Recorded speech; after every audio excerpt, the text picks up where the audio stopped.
Evangelho segundo São João. Naquele tempo disse Jesus aos fariseus: Eu sou o bom pastor. O bom pastor dá a vida pelas suas ovelhas. O mercenário, porém, que não é pastor e a quem não pertencem as ovelhas, apenas vê aproximar-se o lobo, deixa as ovelhas e põe-se a salvo, e o lobo arrebata e dispersa as ovelhas. O mercenário foge porque não passa de mercenário, não se preocupando com as ovelhas. Eu sou o bom pastor, conheço as minhas ovelhas e as minhas ovelhas me conhecem. Assim como o Pai me conhece, eu conheço o Pai. Também dou a minha vida pelas minhas ovelhas. Tenho ainda outras ovelhas que não são deste redil. Importa que eu as traga, e elas ouvirão a minha voz, e haverá um só rebanho e um só pastor. Em nome do Pai, do Filho e do Espírito Santo. Este é o tradicional Domingo do Bom Pastor.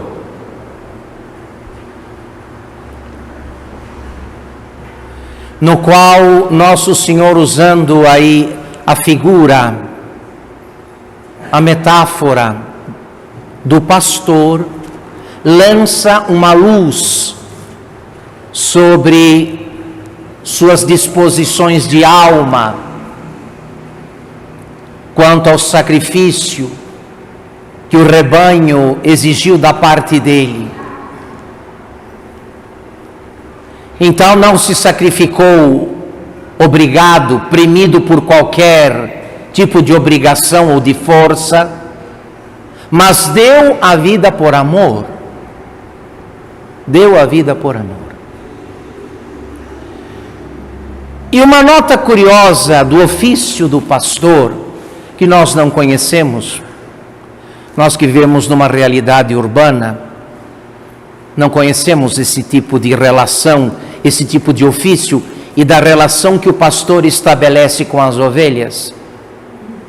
Mas há um detalhe que chama muito a atenção. Há várias coisas que se poderiam falar, mas um detalhe em especial: o pastor não pode abandonar as ovelhas, nem de dia e nem de noite.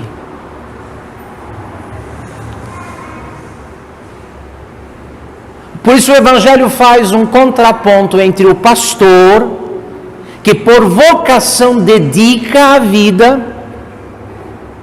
e dá a vida pelas ovelhas, se for o caso, e aqui Nosso Senhor se refere aos ataques das matilhas de lobos, quando os lobos juntos atacavam os rebanhos e às vezes atacavam e matavam o pastor.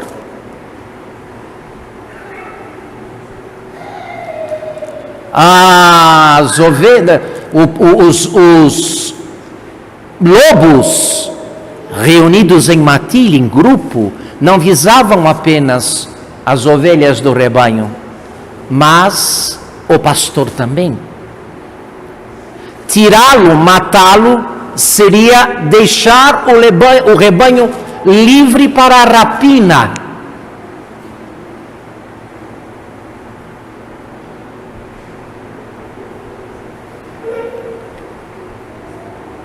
Então Jesus se apresenta como aquele que, diferente do mercenário que é pago para ajudar a cuidar das ovelhas, mas não tem nada com elas, não são suas.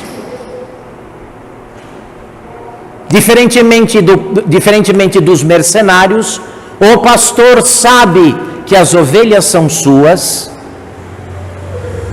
e que o bom pastor está equipado e treinado para lutar até a morte, se for necessário, em ordem à salvação do seu rebanho. O mercenário foge, o pastor luta e, se for preciso, morre pelo rebanho. O bom pastor faz isso. E Jesus se coloca na categoria do bom pastor. Eu sou o bom pastor. O bom pastor dá a vida por suas ovelhas.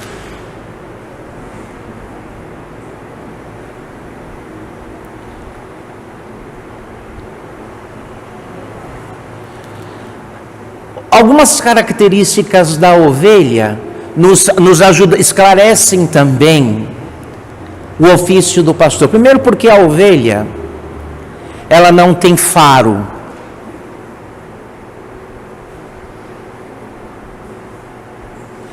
Ela não sabe identificar os caminhos. Se ela se perde, perdida fica.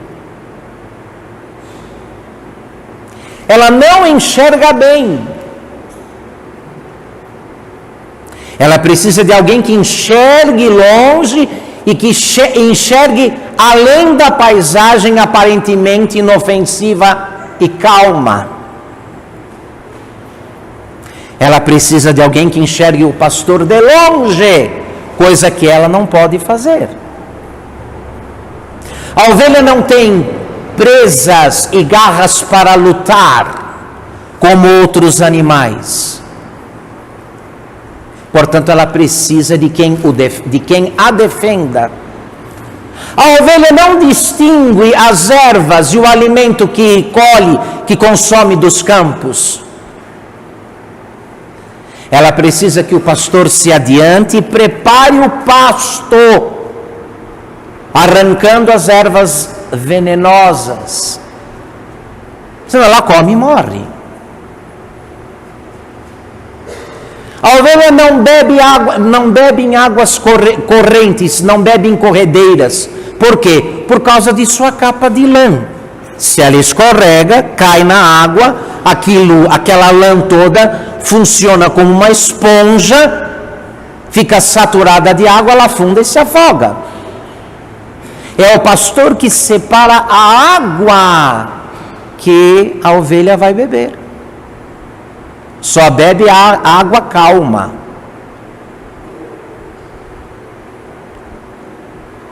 Então, o pastor não pode ter outro ofício. Não pode tirar férias. Não pode morar numa casa. Ele tem que estar onde o rebanho está, dia e noite.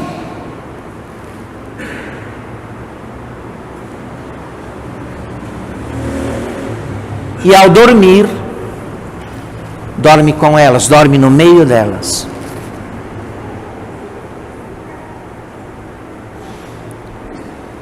Não é difícil os senhores e as senhoras, então,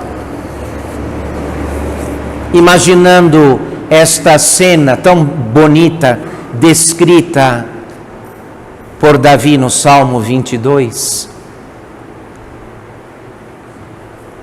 O Senhor é o pastor que me conduz, nada há de me faltar.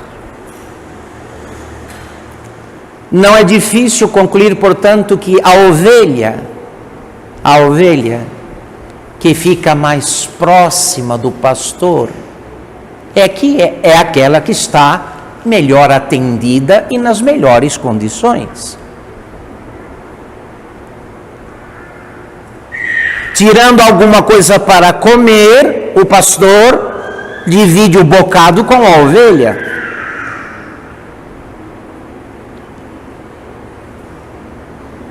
O lobo não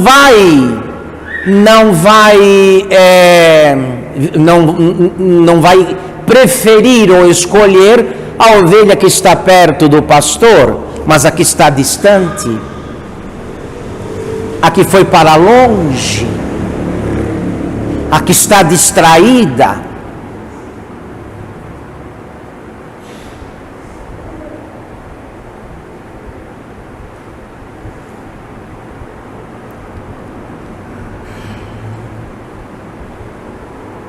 Por isso, simplificaríamos muito o trabalho de Jesus Cristo, nosso Senhor e nosso Pastor, se pudéssemos manter a atenção do coração permanentemente voltada para Ele. Olhem bem, eu disse a atenção do coração, não a atenção da inteligência, porque é impossível pensar duas coisas ao mesmo tempo. E nós somos gente responsável e temos uma série de coisas para pensar no curso do dia. Não dá para pensar em Deus 24 horas, mas dá para amá-lo 24 horas. Dá.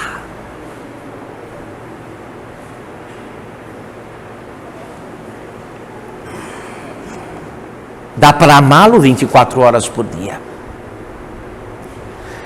Porque, como diz São Tomás de Aquino,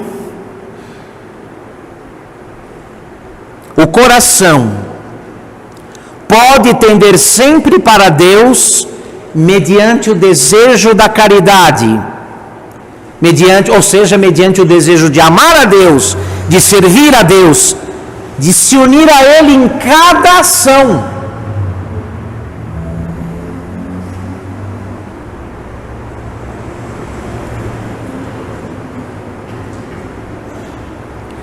É isto que realiza para nós, meus caros, hoje, esta parábola.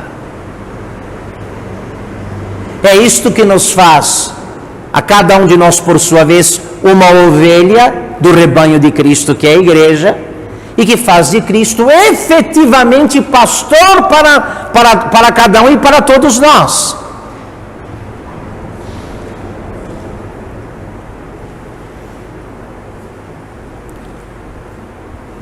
Porque a oração, segundo Santo Agostinho, não é outra coisa senão um desejo do coração.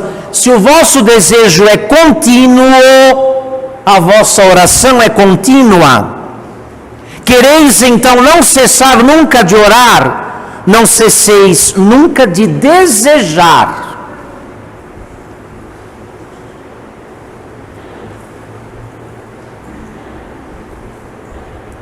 Portanto, a oração não é propriamente uma questão do que se pensa, mas do que se quer.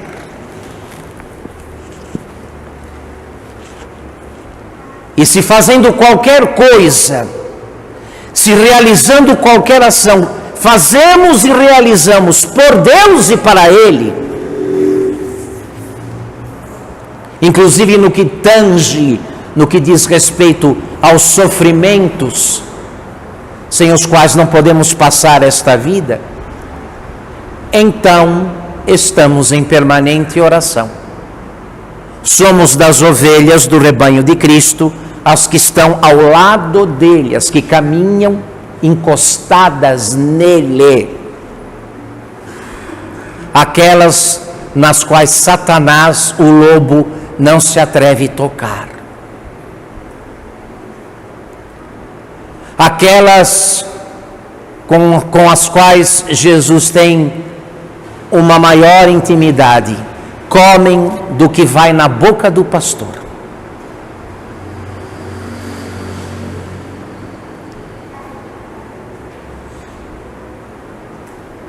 Se for acariciar, é a estas, perto dele, que ele acaricia.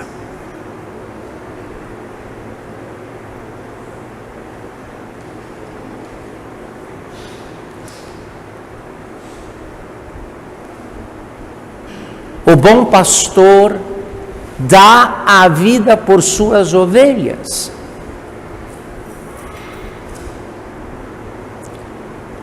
Quanto mais disposto a dar a vida, tanto melhor pastor é.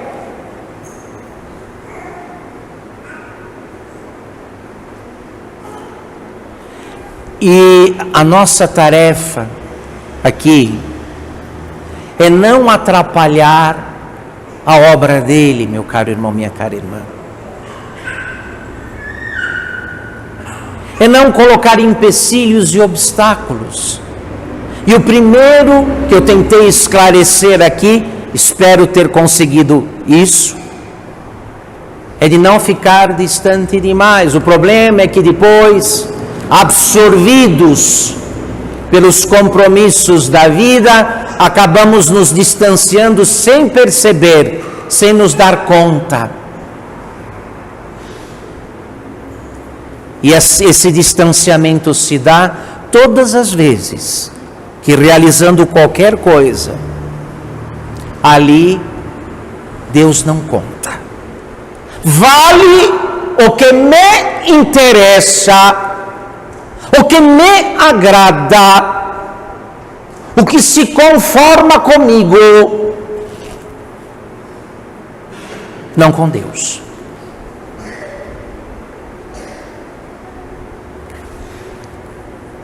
Então, para tirar esta parábola do signo, dos sinais, da alegoria, da metáfora, precisamos mudar de atitude. Jesus como que está nos declarando assim, uma paráfrase: eu me disponho a fazer tudo por vós, contanto que permaneçais perto de mim.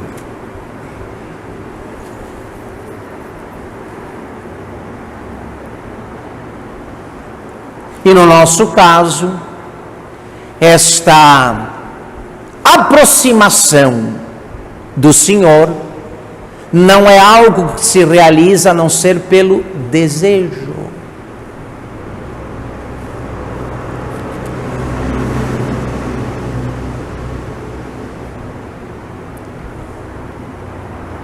E que bom que fica claro para nós também que, portanto, o que vale da nossa oração não é propriamente a quantidade de palavras, a embalagem das palavras que cobre a oração, mas o quanto do desejo de Deus vai nela. Porque é possível falar muito e querer pouco. Orar muito, mas desejar pouco. E a tua oração é o teu desejo.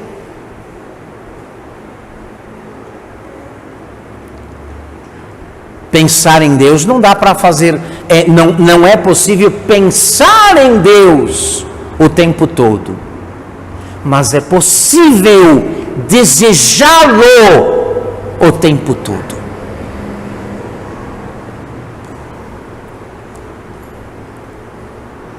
Isso foi a oração de muitos santos, extremamente ocupados e apostólicos, como um Santo Afonso Maria de Ligório, uma Santa Teresa d'Ávila, um São João Bosco, todos eles fundadores e reformadores, com 1000 ocupações, 1000 trabalhos, 1000 demandas.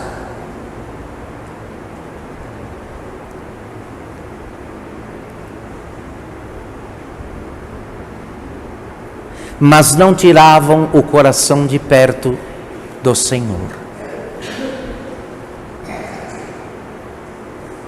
Não deslocavam o coração para nenhuma outra direção a não ser a do Senhor.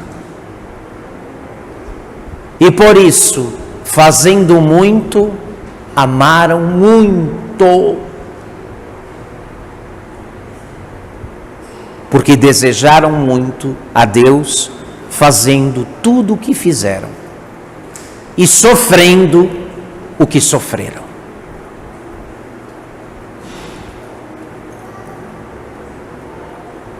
Algumas pessoas imaginam que talvez o seu principal problema no trato com Deus, seu principal problema, o seu principal problema religioso diz respeito a essas questões de natureza externa. Porque minha família não me ajuda.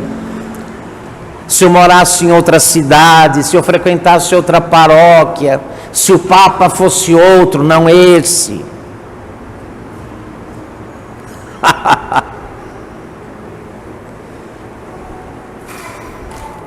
O culpado da tua tibieza, a culpa da tua tibieza, meu irmão, minha irmã, desta tua mornidão, dessa coisa de dar um passo adiante, 3, 4 para trás, você vai encontrar dentro de você, está na tua alma, não fora dela. Está na tua alma, não fica acusando os outros.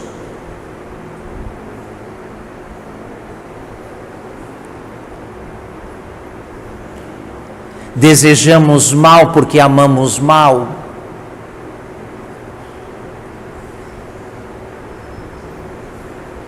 E por isso nossa oração não é boa.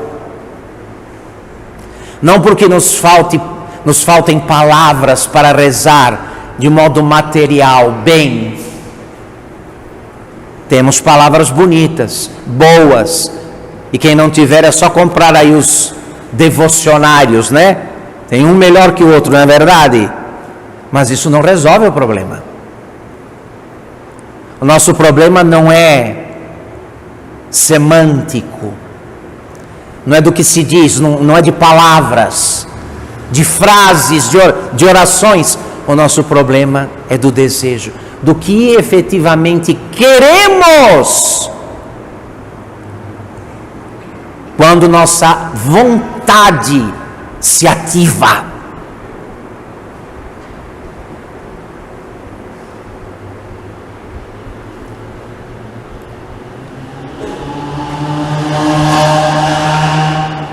Peçamos a Deus uma graça tão sublime como esta, da verdadeira oração, feita toda ela do desejo de Deus. Porque hoje, nosso bom pastor, guia, mestre e Senhor, acaba de declarar que é capaz de dar a vida. Dá tudo, quando encontra o tudo de uma vontade. Em nome do Pai, do Filho e do Espírito Santo.